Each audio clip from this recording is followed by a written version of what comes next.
بسم الله الرحمن الرحيم الحمد لله رب العالمين الرحمن الرحيم مالك يوم الدين والعاقبة للمتقين ولا عدوان إلا على الظالمين وأشهد أن لا إله إلا الله وحده لا شريك له وأشهد أن محمدا عبده ورسوله وبعد.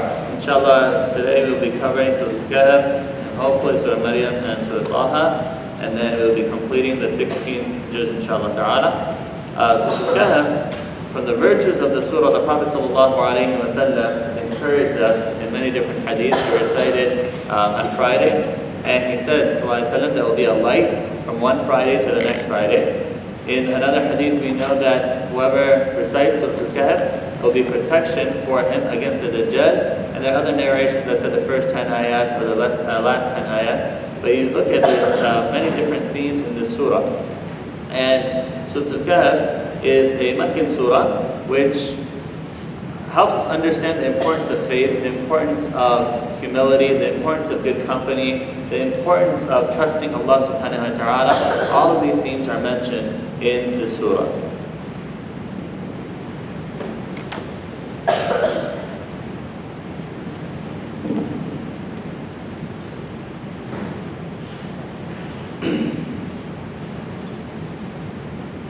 Meccan surah, which gets its name from the sleepers of the cave, whose story takes a prominent place in the surah.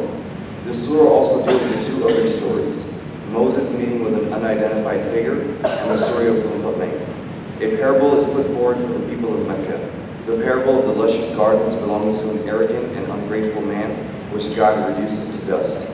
The surah opens and closes with references to the Quran itself. In the name of God, the Lord of mercy, the giver of mercy.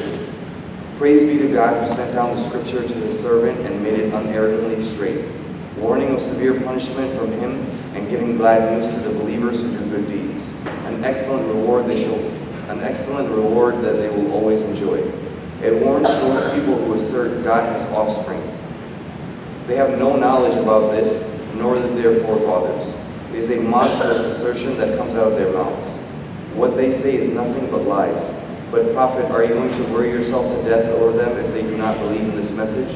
We have adorned the earth with attractive things so that we may test people to find out which of them do best. But we shall reduce all this to barren dust.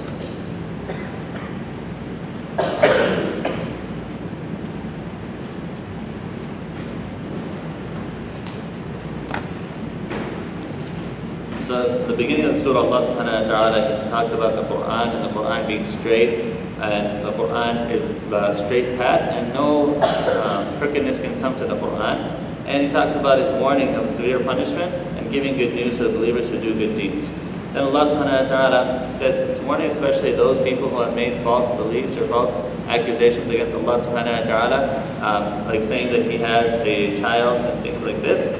Then Allah subhanahu wa ta'ala asked the Prophet ﷺ that, are you going to kill yourself, worry yourself to death over them if they do not believe this message? Because the Prophet ﷺ was very, very concerned, to the point where he was causing him physical, emotional, psychological stress that the people weren't believing, because the Prophet ﷺ wanted goodness for the people. Then Allah subhanahu wa ta'ala talked about the nature of this world, how Allah subhanahu wa ta'ala has made it adoring, has made it beautified, so that he can test people to say who has more faith in this world than in the promises of Allah subhanahu wa ta'ala. Now in the next set of verses, inshallah, we're going to be talking about the companions in the cave who went to the cave. Why did they go to the cave? The cave was a place of refuge for them. Right? It was a place where they were trying to get away from some of the bad things that were taking place in the society, so that they could worship Allah subhanahu wa ta'ala.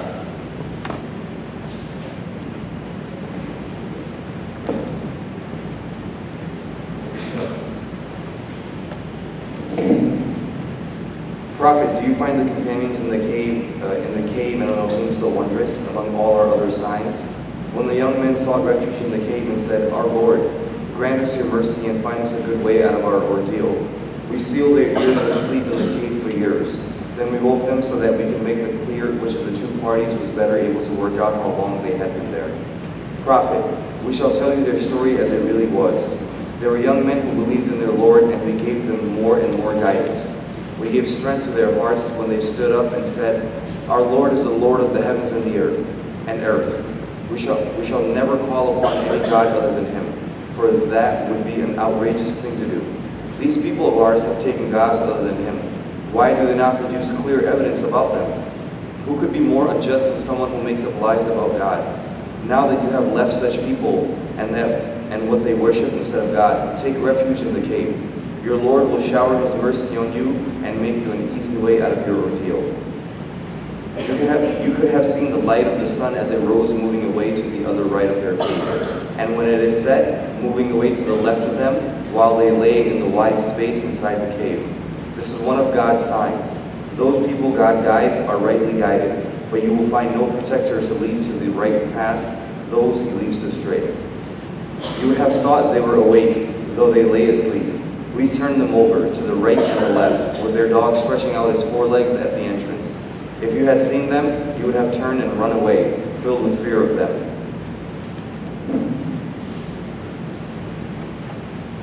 Okay, so who can summarize the few paragraphs that we just read?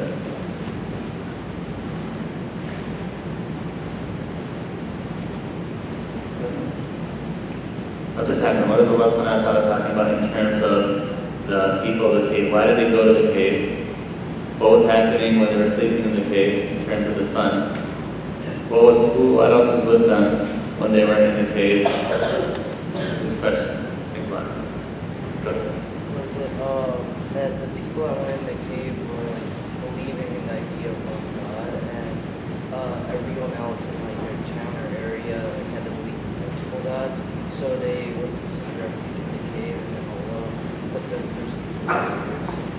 Okay, mashallah, very, very good. He said that there were people who believed in the oneness of Allah, and the other people in the town, they were committing shirk with Allah subhanahu wa ta'ala, so they sought refuge in the cave, and once they got to the cave, Allah subhanahu wa ta'ala caused them to sleep for a number of years. How many years? We'll get to that inshallah. What else? Who else was with them? They had a dog with them, right? They had a dog that was with them, and Allah subhanahu wa ta'ala also mentioned, what do you mention about the sun?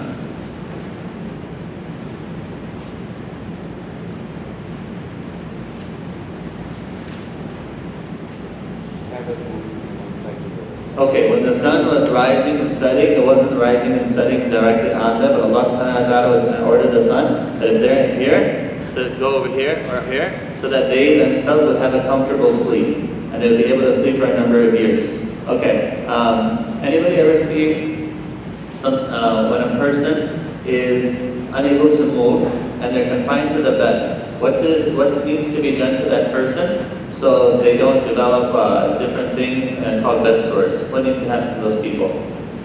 They need to be turned. So Allah subhanahu wa ta'ala said that even though they were sleeping, and come to how long? For years, for centuries, Allah subhanahu wa ta'ala was causing them to turn to the right and turn to the left, so they were taken care of in that aspect as well. And had you seen them, you've been afraid about them, you've been scared of them. So Allah subhanahu wa ta'ala took care of them, even though He caused them to sleep for a number of years.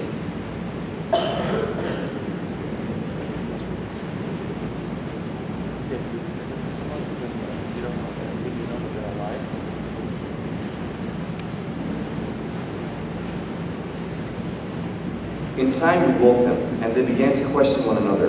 One of them asked, "How long have you been here?" And some answered, "A day or part of a day." But then others said, "Your Lord knows best how long you have been here.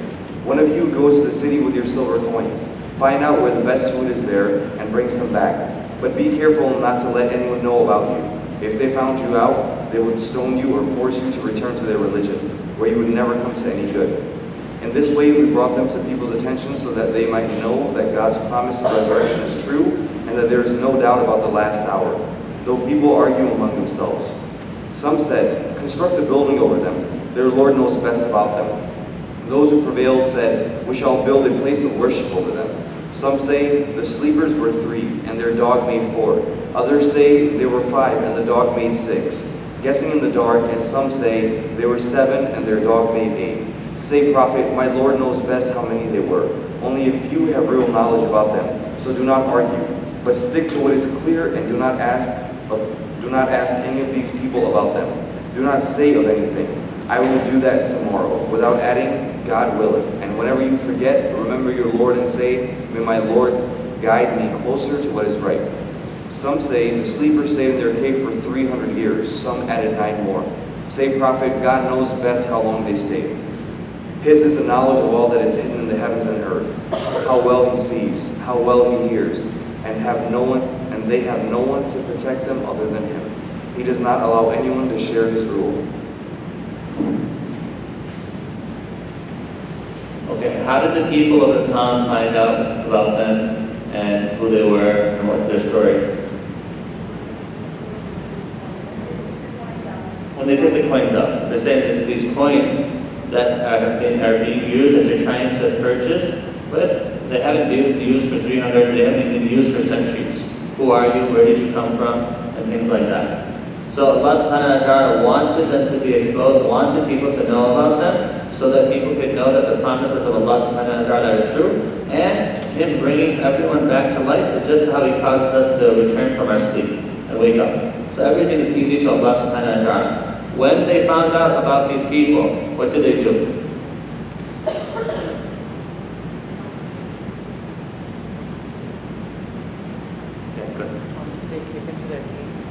They took them to the king, and then what did the king do over the people? The place where they were, over the cave? Yeah, they built a masjid. They built a masjid over there, a place of worship over there. Then Allah subhanahu wa ta'ala mentioned that some people say that, how many do they say? What is the numbers do they say? How many were they?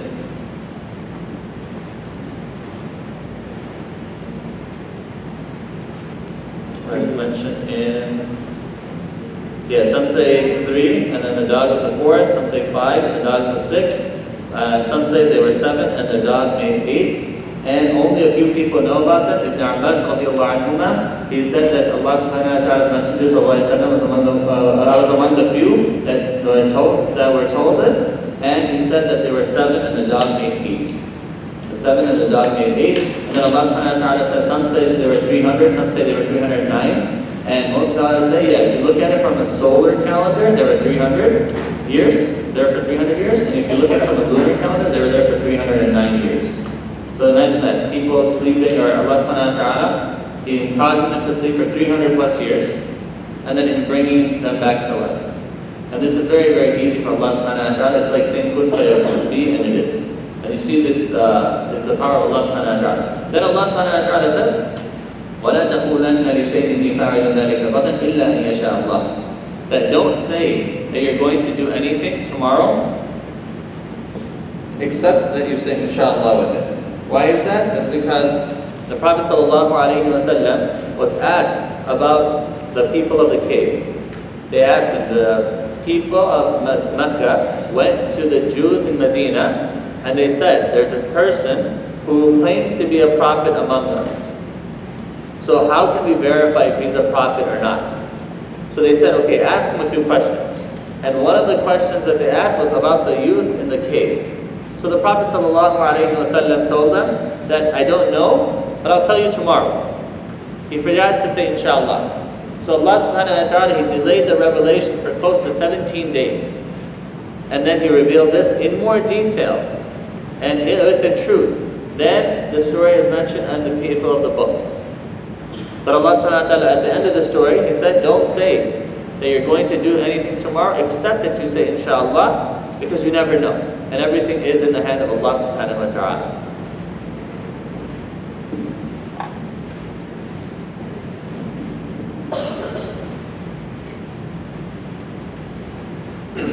Prophet, follow what has been revealed to you of your Lord's scripture. There is no changing His words, nor can you find any refuge except with Him. Content yourself with those who pray. Content yourself with those who pray to their Lord morning and evening, seeking His approval, and do not let your eyes turn away from them out of desire for the distraction of this worldly life. Do not yield to those whose hearts we have made heedless of our Qur'an, those who follow their own low desires, those whose ways are unbridled. Say, now the truth has come from your Lord. Let those who wish to believe in it do so, and let those who wish to reject it do so. We have prepared a fire for the wrongdoers that will envelop them from all sides. If they call for relief, they will be relieved with water like molten metal, scalding their faces. What a terrible drink! What a painful resting place! As for those who believe and do good deeds, we do not let the reward of anyone who does a good deed go to waste. They will have gardens of lasting bliss, graced with flowing streams. There they will be adorned with bracelets of gold. There they will wear green garments of fine silk and brocade. There they will be comfortably seated on soft chairs. What a blessed reward. What a pleasant resting place.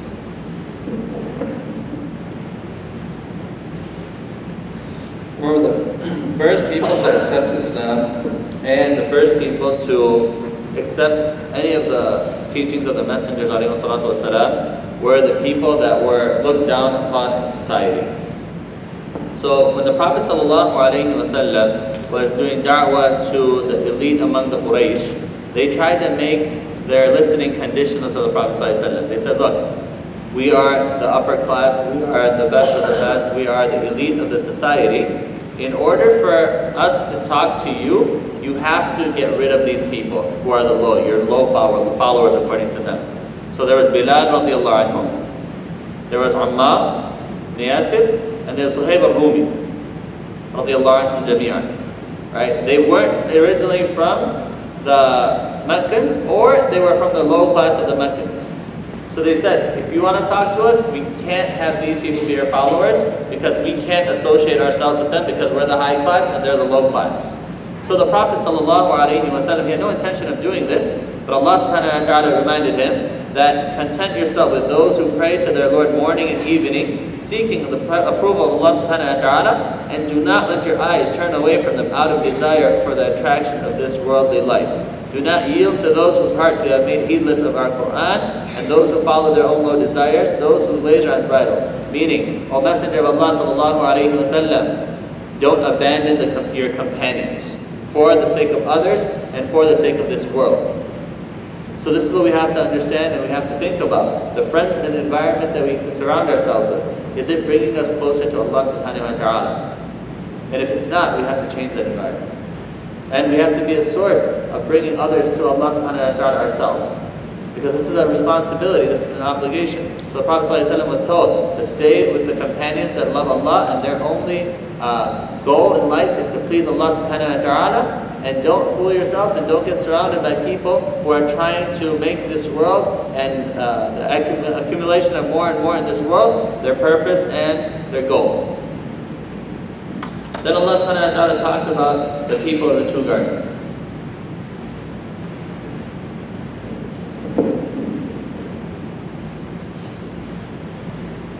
Tell them the parable of two men. For one of them we made two gardens of grapevines, surrounded them with date palms, and put cornfields in between.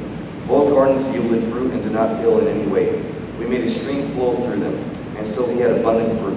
One day, while talking to his friend, he said, I have more wealth and a larger following than you. He went into his garden and wronged himself by saying, I do not think this will ever perish, or that the last hour will ever come. Even if I were to be taken back to my Lord, I would certainly find something even better there. His companion retorted, have you no faith in him who created you from dust, from a small drop of fluid that shaped you to a man? But for me, he is God, my Lord, and I will never set up any partner with him. If only when you entered your garden you had said, as God wills. There is no power not given by God. Although you see I have less wealth and offspring than you, my Lord may well give me something better than your garden, and send thunderbolts on your garden from the sky, so that it becomes a heap of barren dust, where its water may sink so deep into the ground that you will never be able to reach it again. And so it was. His fruit was completely destroyed, and there he was, wringing his hands over what he had invested in it, as it drooped on its trellises, and saying, I wish I had not set up any partners to my Lord. He had no forces to help him other than God. He could not even help himself. In that situation, the only protection is that of God, the true God. He gives the best rewards and the best outcome.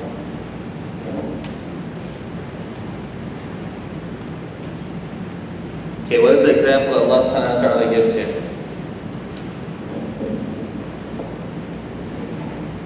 There are two people. Okay? One is rich and one is not necessarily poor, but not as rich. Okay? What does the rich one have? Garden or gardens, right? Multiple gardens. Then what happens to him? What does this blessing? These are a blessing from Allah subhanahu wa ta'ala. What does this blessing Allah subhanahu wa ta'ala cause him to have? Aman? What does this blessing cause him to become? The back. Aman?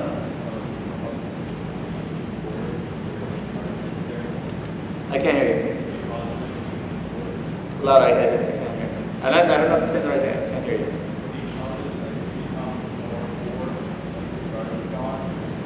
Okay, what's that? Arrogant. It causes him to become arrogant, and it causes him to develop a sense of entitlement to the extent where he says that, look, if everything for him is going well in this world, when he gets raised up on the day of judgment, he's going to have everything there as well, right? Because he thinks that he's entitled, nothing bad can happen to him. So the blessings of Allah subhanahu wa ta'ala, if we forget to thank Allah subhanahu wa ta'ala, or if we neglect to thank Allah subhanahu wa ta'ala, it can cause arrogance, and arrogance can lead to a person's downfall. The other person, who might not have had as much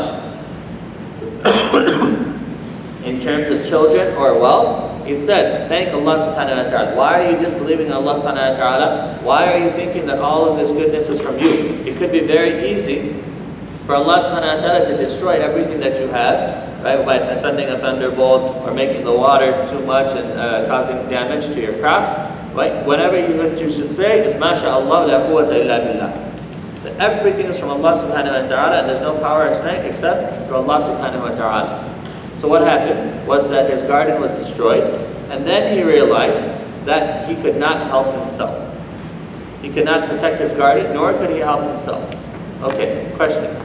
That was the destruction of his garden beneficial for him? If he learns from it. If he learns from it. Sometimes what happens is that we become arrogant and we go through hardship and adversity. If that hardship and adversity causes us to become humble, causes us to return to Allah subhanahu wa ta'ala, causes us to make amends, to be good to the creation of Allah subhanahu wa ta'ala, this curse, so to speak, is a blessing from Allah subhanahu wa ta'ala. Because had he died in his state of arrogance, what would be his end result? The fire, right? But if he humbles himself, repents, turns to Allah subhanahu wa ta'ala, even after, and learns the lessons from his calamity, Allah subhanahu wa ta'ala is forgiving, Allah subhanahu wa ta'ala is merciful.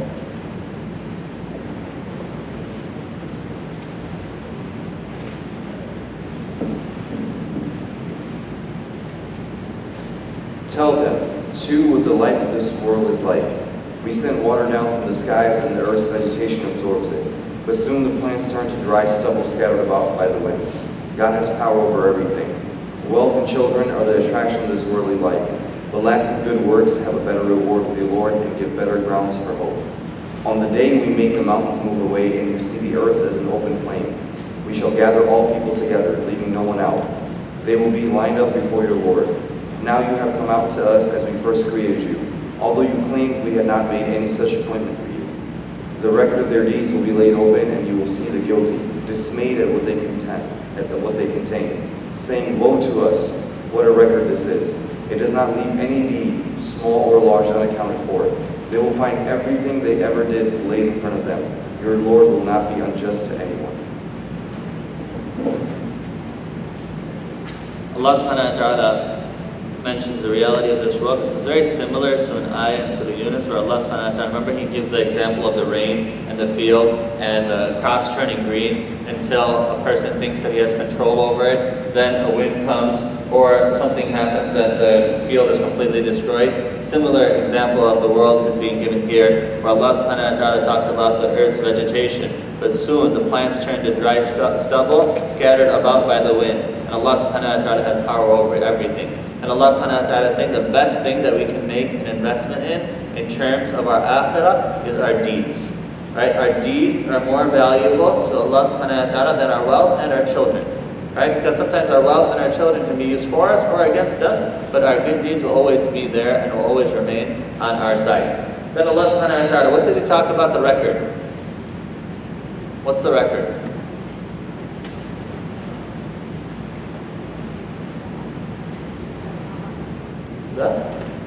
The amal, the record of our deeds, our good deeds, everything is recorded by the angels. What will a person say?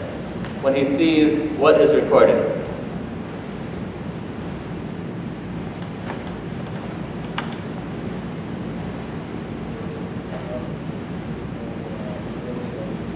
Huh? There's nothing left out. What does it say? To the extent, لا يغادر صغيرة ولا كبيرة إلا أحصاها. Are only major deeds written? Are only minor deeds written? Everything is written. To the extent a person will say that it's nothing has been left, nothing major or minor has been left. Question: if there are things that have been written, does that necessarily mean a person is going to have to give account for those things? Everything's going to be recorded. But there will be people that Allah subhanahu wa ta'ala will ask them on the Day of Judgment, that did you do this, did you do this, did you do this? And the prayer people will say, yes, oh Allah, I did. And then Allah subhanahu wa ta'ala will tell them that I have covered them and hid them for you in the dunya, and I forgive them for you in the akhirah. Go, you're free. Allah subhanahu wa ta'ala make us all among them. Ameen. Now Allah subhanahu wa ta'ala is going to talk a little bit about, again, the creation, and this is the verse that we're going to read, verse 15, that it's very explicit that Iblis was from the jinn. He wasn't an angel, but he was from the jinn.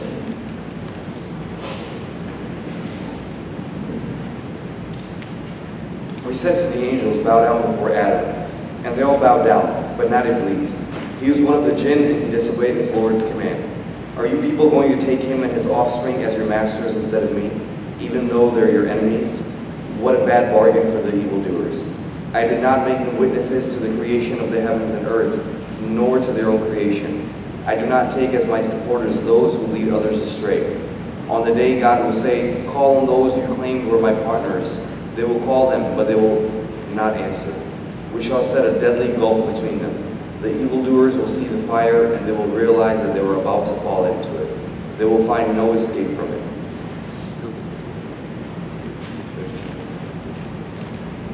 In this Quran, we have presented every kind of illustration for the people, but man is more contentious than any other creature.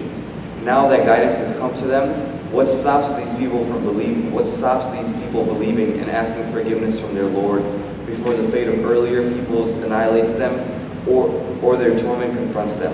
We only send messengers to bring good news and to deliver warning. Yet disbelievers seek to refute the truth with false arguments and make fun of my messages and warnings. Who could be more wrong than the person who is reminded of his Lord's messages and turns his back on them, ignoring what his hands are storing up for him in the hereafter? We have put covers over their hearts so they cannot understand the Quran, and we have put heaviness in their ears. Although you call them to guide his prophet, they will never accept it. Your Lord is most forgiving and full of mercy.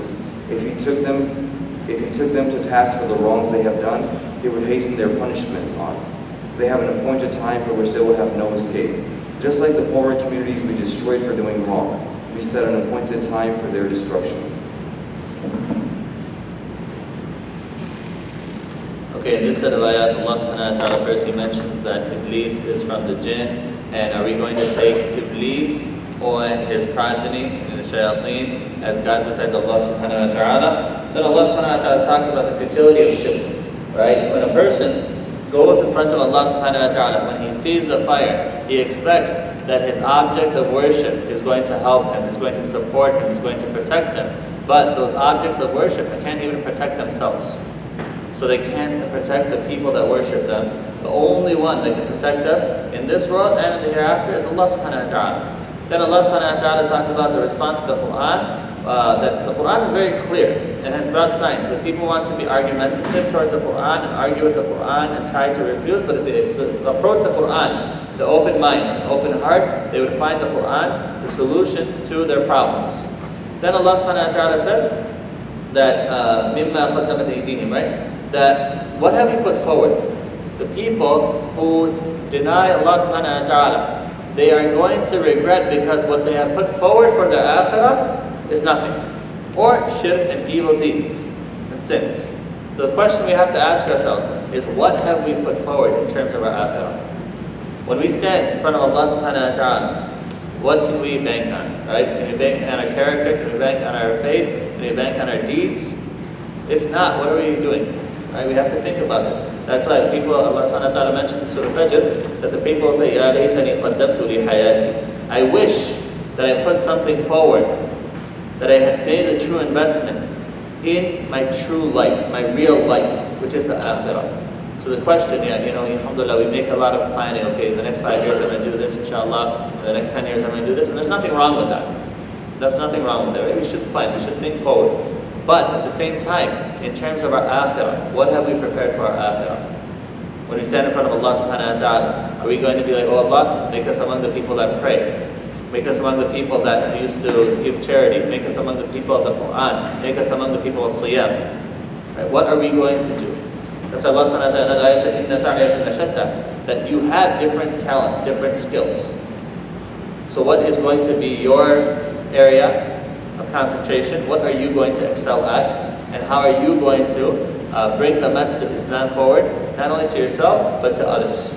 Okay? It doesn't necessarily mean we all have to do the same thing. Some people, they might like to give charity. Some people, they might like to recite the Quran. Some people might like to give da'wah. Some people might like to fast. Some people might like to pray tahajjud. But the question is, we can't be among those that don't do anything. We have to do something. Okay? And now inshallah, we're going to talk about the story of Musa and Khidr alayhi salam.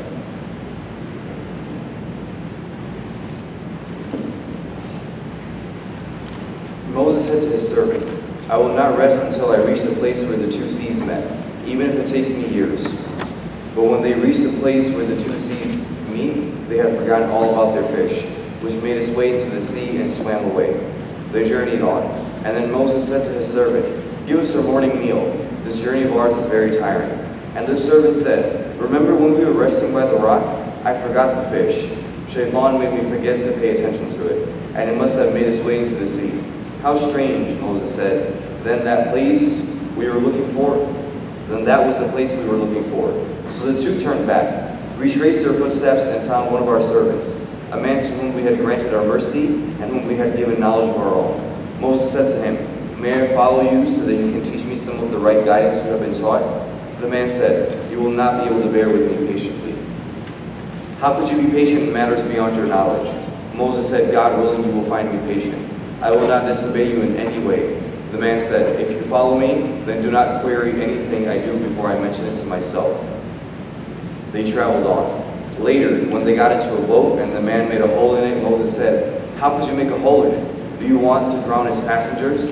What a strange thing to do. He replied, did I not tell you that you would not be able to bear with me patiently? Moses said, forgive me for forgetting. Do not make it too hard for me to follow you. And so they traveled on.